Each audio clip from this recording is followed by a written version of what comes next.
Hey, everybody. Well, today, in looking at the cultural diamond, I wanted to explore something that I spoke about briefly in one of the previous discussion boards, which is the cross. And so, on my large cultural diamond, I have the cross as my cultural object. Now, the creator of the cross was the Roman Empire. I got a little R there on the left side. The Roman Empire invented the cross as a form of persecution. It was a symbol of deep shame for people of the culture.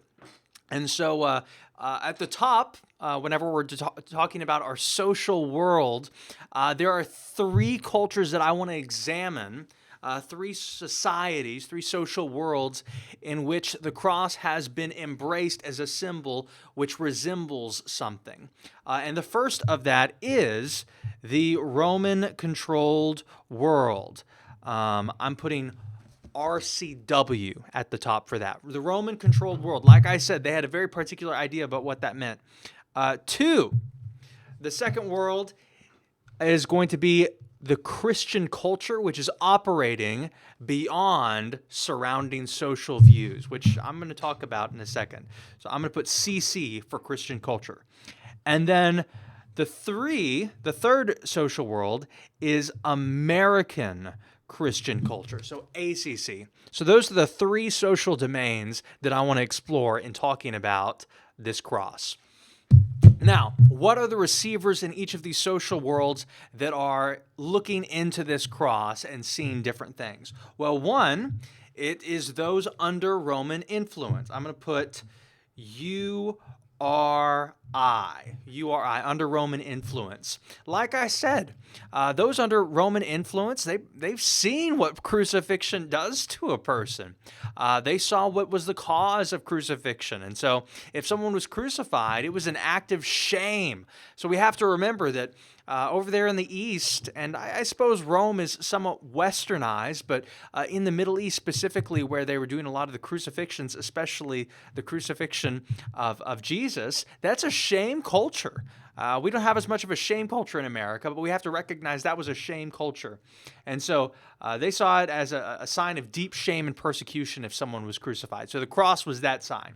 The second receiver of the cross as a cultural object was these early church Christians. I mentioned this before. They saw the cross as a sign of their commitment religiously to Christ. And therefore, they saw it as a sign of personal persecution. So people would hang crosses on their walls in their homes, not as a sign of Jesus's cross, but as a sign of their own cross. It was a symbol of their own persecution. Following the words of Jesus, what he says is that if anyone must follow me, he must take up his cross daily. So they took that literally in some sense.